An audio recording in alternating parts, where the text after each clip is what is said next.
pretty much the home screen of the VPN application. Very easy to use. You have the option here to pretty much go ahead and select whichever server you want to use. But as I said before, I've gone through multiple of these VPNs. They are all the same.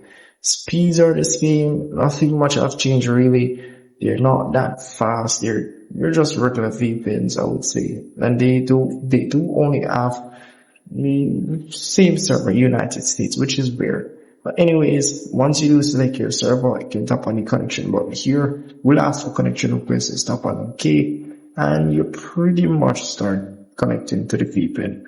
So that's how simple this VPN application here is easy to use. So you may encounter ads while using the application. All you have to just tap on the X option here and you're pretty much good to go. So as you can see here, they do give you a 20 minutes connection time, which I've already said multiple times is crazy. And if you want to add more connection time, you pretty much have to watch an ad to get 30 minutes more connection time. And as well, you do get to add 10 minutes connection time for completely free.